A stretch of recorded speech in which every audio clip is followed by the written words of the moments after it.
Harmadik történet, második rész. A végtelen lyukak. Régen történt, már semmire sem emlékszem, mondja a leleplezett kísértet. 3 eposzarasznyi távolságból morgás hangzik fel, ijedten oldalra pillant. Már emlékszem, egy időben Kezd bele mondandójába az eposz. az elvarázsolt kastély volt a legnépszerűbb szórakozási lehetőség közel s távol. Eposzvilág minden részéből tódultak ide az eposzok, akik nagyszerűen érezték magukat. A belépője egy fél eposztallér volt nagy testű eposzoknak, közepeseknek 1 eposztallér, a legkisebbek pedig ingyen jöhettek be, de csak akkor, ha kifizették a 2 eposztallért. Az emlékektől párás tekintettel bámul a sötét folyosó felé. Vehettél üdítőt és pattogatott kukoricát, chipset, bazsa alakú sajtos cukrot. Lehetett kapni őrölt borsót, horpasztott pomócsot, lágványolt gletnyicét, mentolos csuszát, szeletelt borsóbélt babbal, dinsztelt répapiskótát, sőt vízben sütött fűcsomót és mohát is. A gitták vágyakozva sóhajtanak fel. Szóval, aki szeretett volna ajándékot, az vásárolhatott similabdát, műanyag trombitát, parókát, szemüveget bármennyi lencsével, csáptartót, füldugót. Bazsa türelmetlenül mocorogni kezd. Más nem lehetett kapni. Az átlagos eposz megdörzsöli mind a 6 szemét, mintha ez segíteni a történet felidézésében. A kastély akkori igazgatója mindent megtett azért, hogy aki betér ide, az sose felejtse el az élményt. De mindez már csak emlék, és ez a hely egy portanya. Majd zokogni kezd. A gitták együttérzően ingatják fejüket. Elég legyen! Folytasd! Szól rá Bazsa. Hol is tartottam? De mindez már csak emlék, és ez a hely egy portanya. Idézik szavait egyöntetűen a gitták. És elkezdtél bőgni. Ó, persze. Orszőreiről letörli a könycseppeket. Egyik nap különösen nagy tömeg érkezett. A kastély dolgozói nehezen bírtak a sok eposszal. Egy darabig minden rendben ment, míg nem az egyik vendég a tükörszobában eltévedt és pánikba esett. Nem találta a kijáratot, és jajveszékelve kért segítséget. A személyzet kimentette a félelemtől reszkető látogatót, akit a jegypénztárnál tülekedő eposzok alaposan kinevettek. Ekkor az átlagos eposz beszéde lelassul, mintha emlékei ólomsúllyal nehezednének nyelvére. Egy varázsló eposz rémült meg annyira a saját maga, sokszorosan megjelenő tükörképeitől, hogy eltévedt a tükörszobában. Ráadásul, mivel még sosem látta magát tükörben, furcsa kinézete miatt csalódottsága is eszét vette, az eposzok megalázó nevetésétől pedig dühössé vált. Bosszútól vezérelve örök telet bocsátott a kastélyra. A fények kialudtak, a szórakoztató eszközök leálltak. Az eposzok egymást taposva menekültek a kastélyból, és azóta sem merészkedett ide senki. Ó, mi szerencsétlenség! Keseregnek a gitták. Ez még nem minden. Folytatja az eposz, és lesüti mind a 6 szemét. Az elvarázsolt kastély igazgatóját a varázsló eposz megátkozta. A végtelen idő végéig kísértettként kell bolyongania a kastély falai között. Innen ki nem mehet, és a kastély sem nyithat ki többé. Hű! Te vagy az igazgató! Képednek el a gitták. Nem néztük ki belőle, de azért sajnálunk. Bokréta arcú, pogácsa fejű. A csipkelődés mintha meg sem érintette volna az eposz lelkét. A megkönnyebbülés hullámai járják át, hogy elmondhatta végre valakinek a történetét, ami már régóta nyomasztotta a szívét. Csak hát az átok. Ki fogja nekem elhozni a fát? Kérdezi szomorúan. Mi elhozzuk? Kiáltják a gitták, majd elcsendesednek. Milyen fát? A vágy teljesítő fát. Felel az igazgató. Csak az szabadíthat fel az átok alól, és akkor az elvarázsolt kastély is régi fényében ragyoghatna. Ez a fa a varázslónál van. A végtelen lyukakon keresztül dimenzióváltással lehet eljutni hozzá. Nem ilyen nász éjszakáról ábrándoztam. Dörmögi Bazsa. Mivel itt már nincs semmi érdekesség, holnap elindulunk a varázslóhoz, és elhozzuk neked a fát. Feleségeimet is kárpótolnom kell a mai éjszaka miatt. Mi a neve a varázslónak? Igor, a 3 heréjű varázsló. A szobára dermedtsen telepedik, majd kitörő hahotázás rázza meg a falakat. Bazsa és a gitták dőlnek a nevetéstől, könnyük is kicsordul. Világossá válik számukra, hogy a varázsló teljes joggal ijed meg a tükörképeitől. Alig bírják abba hagyni a kacagást. Nem sokkal később Bazsa és a gitták békés szuszogása hallatszik a szobában. Az igazgató lepedője a radiátorra terítve szárad, és gazdája is már nagyokat hortyog álmában. Néha megrándul, forgolódik. A társaság hűvös reggelre ébred. Az éjszaka folyamán a régen karban tartott fűtésrendszer ereje alábbhagy, a langyos víz csak tévelyeg a csövekben. Bazsa magára kapja bélelt kabátját, a gittákat gondosan elhelyezi a végtelen zsebben. Indulnunk kell. Hosszú út vár ránk. Járjatok szerencsével, várlak vissza titeket. Búcsúzik az elvarázsolt kastély egykori ura. Fültépő sikítással, majd húzással kiviharzik a szobából. Váratlanul visszatér, lekapja a radiátorról a megszáradt leplet, magára húzza, megigazítja a szemein, és végleg elhagyja a helyiséget, hogy tovább kísértsen, míg az átok alól fel nem szabadul. Bazsa a gittákkal a zsebében a végtelen lyukak felé veszi az irányt. Fáradhatatlanul gyalogol, minél messzebb kerül a kastélytól, Napóleon ereje egyre inkább érezteti hatását, sugarai átmelegítik a vándorló csapat szívét, már a bélelt kabátra sincsen szükség. A gitták élvezik a napsütést, csacsognak, nevetgélnek, többször is rákezdenek a csizmaindulóra. Főváros epicentrumot megkerülvén érnek a kietlen sivatagba, ahol Napóleon tikkasztó hőséget bocsát rájuk. Bazsa a végtelen zsebéből előveszi kulacsát, megitatja feleségeit, majd maga is nagyokat kortyol a hűs vízből. Zsebe mélyéről előkerül egy óriási napernyő is, melyet széles fejére erősít, így újult erővel vág át a dűnéken. Hatalmas kaktuszok között lépdelnek, melyeknek szárain laurák közlekednek felle, csőrükből kikunkorodó nyelvükkel csócsálják a kaktuszvirágok nektárját. A sivatag homokszőnyege kiszáradt talajra vált, a résekből nézőeposzok pislognak rájuk. Jelenlétük a sivatag közelgő végét jelzi.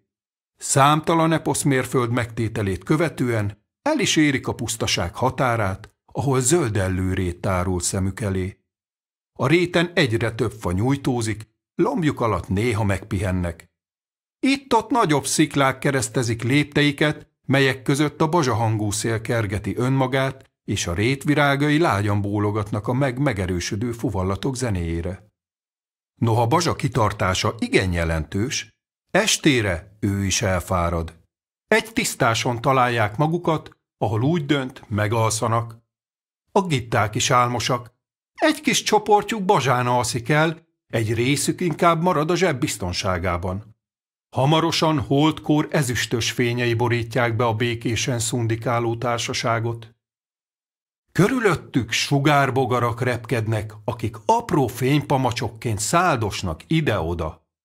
Bazsa és feleségei nem is sejtik, hogy a sugárbogarak fényeinek hatására a nézőeposzok nyelve olyannyira megered, hogy képtelenek fékezni magukat. Mindenhonnan halk pisszenések hallatszódnak, folytott pusmogás hangjai kúsznak az éjszaka csendjébe. Hé, te, haver, mennyi az idő? Hello, hello! Nos, szóval? Nézőeposzok garmadája tekinged ki a fűből, majd tűnik el, hogy másutt ismét felbukkanjanak. Szájuk be nem áll. Bazsa megvakarja orra tövét, a gitták mocorognak, de nem ébrednek fel. Psz, te ott! Csokid van? Púzás! Hello, hello! Bazsa magához tér, a szemét résnyire nyitja. Csend legyen, köcsögök! Én és az asszonykáim aludni szeretnénk. Éppen sütőtökös fánkról álmodtam. Szavaim mit sem érnek. A sutyorgás nem marad annyiban. Utoljára mondom, ha nem hagyjátok abba, levonom a konzekvenciákat. Értve? Mondja Bazsa. Szeva. Csoki nyúl. Nos? Bazsa megremeg, feje elvörösödik, bensőjéből morgástörelő, és ráveti magát a hozzá legközelebb álló nézőeposzra, akibe belefagy a szó. Nyálas csókok és hatalmas cuppanások kísérik a rendszabályozást. A nézőeposzt annyira összenyalja, hogy az egyszemű eposzlény ráragad a lyuk szélére. A többi nézőeposz látva társuk sorsát igyekszik mihamarabb visszahúzódni a föld alá, de még így sem tudják megállni, hogy oda ne vessenek egy-egy megjegyzést az éjszakába. Bazsa azonban gyorsabb náluk. Egyenként veszi kezelésbe őket. A hangzavarra feleségei felriadnak, majd lelkes szurkolásba kezdenek egészen addig, amíg férjük helyre nem állítja végleg a rendet. A nyál pókhálóként terül szét a nézőeposzok lyukain, akiknek már nyomuk sincs, bár egy-két példány még kétségbeesve próbálja lefejteni magát a ragacsos nyárról, hogy mihamarabb eltűnhessen a föld alá. A sugárbogarak is jobbnak látják, ha visszaszállnak a fészkükbe, ezzel ismét nyugalom és álom száll a picintisztásra. Jókedvűen ébrednek reggel, párából kakaót csinálnak, a végtelen zsebből vajos hagymás kenyér kerül elő, melyhez rándolt csevernyiket fogyasztanak. A végtelen lyukak innen már nincsenek messze. A bőséges reggelit követően útnak is indulnak.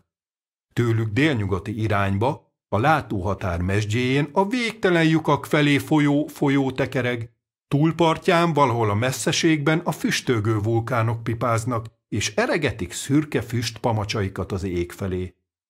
Segítség! Bazsa megáll, és hallgatózik. A gitták is fülelnek. Vajon honnan jön a hang? Kérlek titeket, segítsetek! A segítségkérés egy közeli sziklatövéből hallatszódik. Bazsa odacammog. Veled mi történt, kis barátom? A gitták elcsodálkoznak, még sosem láttak visszanéző eposzt. Hű, de csúnya vagy! Jegyzik meg. Ne bántsatok, inkább segítsetek! Eltévedtem! Siránkozik az eposz, miközben egyetlen szeme irányába néző lába tehetetlenül toporog, mintha át akarna jutni a hatalmas kőszikla falán. Miért állsz a falnál? Érdeklődnek a gitták. Banánfejű, sarlóképű? Csúfolódjatok csak! Nem is tudjátok, milyen szégyen ez nekem. Miért nem jössz el a kőtől? Érdeklődik Bazsa. Jaj, ti ostobák! Fortyan föl az eposz. Ennyit sem tudtak a fajtámról? Mi, visszanéző eposzok, csak szemünk és lábunk irányába tudunk menni. Hátrafelé nem vagyunk képesek mozogni. Ha eltévedünk és beleütközünk valamibe, amit kikerülni nem tudunk, az a végünket jelentheti. Mi úgy hívjuk ezt, hogy a nagy megállás. Sorsom most rajtatok múlik. Ilyet sem hallottam még. Persze, hogy nem. Titeket elnézve miről is lehetne tudomásotok? Akkor mi a teendőnk, te kellemetlen természeti csúfság? Harsan a gitták kórusa. Fordítsatok meg, és engedjetek utamra! Akkor szépen beszélj velünk, értve? Dörmögi Bazsa, és böhönfejét odanyomja egészen közel az eposzhoz. A visszanéző eposz hevesen bólogat, szólni már nem mer. Bazsa megragadja, és megfordítja az eposzt, aki rögvest elindul, majd a közeli fák és sziklák között körbe-körbe sétálva kémlelni kezdi a földet. Valamit még tudnotok kell, mondja a feje másik oldalán lévő szájával, miközben nyomok után kutat. Én vagyok eposzvilág legjobb nyomolvasója. Nincs olyan nyom, melyet fel ne ismernék, nincs olyan nyom, melyet követni ne tudnék, bármerre is vezessen. Nos, mélázik el Bazsa. akkor küldetésünkhöz még jól jöhetsz. Tarts velünk! Eszemben sincs! Replikázik az eposz, de kereső-kutató tevékenységét egy pillanatra sem hagyja abba. Van jobb dolgom is. Rengeteg nyomot kell még követnem. Bazsa és feleségei tovább folytatják útjukat. A visszanéző eposz gyűjtőzsebben újdonsült utitársuk igyekszik nyöszörögve folyamatos mozgásban lenni, más választása nemigen van. Egy eposz óra múlva oda is érnek a végtelen lyukakhoz. Ezen a helyen bármely eposznak lehetősége nyílik a dimenzióváltásra. Ennek köszönhetően el tudnak jutni más világokba, de akár a múltba is. A végtelen lyukak tátongó szájain hártya feszül, amin a szappanbuborékok felszínéhez hasonlatosan színek folynak össze, és egymásba kapaszkodva táncolnak. Ezzel újabb és újabb színárnyalatokat hoznak létre. Az eposzoknak nincs más dolga, mint hogy keresztülugorjanak a lyukak egyikén. A lyukakat fedő intelligens hártya, miközben áthatolnak rajta, érzékeli az eposz lény szándékát, ezáltal abba a dimenzióba irányítja őt, amelybe az el szeretne jutni. Bazsa, mielőtt beleugrana az egyik lyukba a gittákkal, előveszi a visszanéző eposzt a zsebéből. Az eposz lábai folyamatosan indulnának útjukra, de Bazsa erősen tartja a kalimpáló lényt. Kis barátom, azt javaslom, ne kódorogjál tőlünk, szükség lesz rád, értve? A választ meg sem várva, Bazsa visszanéző eposszal és feleségeivel együtt beleveti magát az egyik lyukba, amely nagy cuppanással nyeli el őket, hogy a következő pillanatban már Igor földjén találják magukat. Az eposz történetírás ekképp emlékezik meg az eseményekről. A nézőeposzok azon a bizonyos tisztáson soha többet nem jelentek meg, még akkor sem, amikor a sugárbogarak pöttyözték az éjszakát. Nem csak azért, mert féltek, hanem azért is, mert a földbe vájt lyukakat a nyál végleg eltömítette.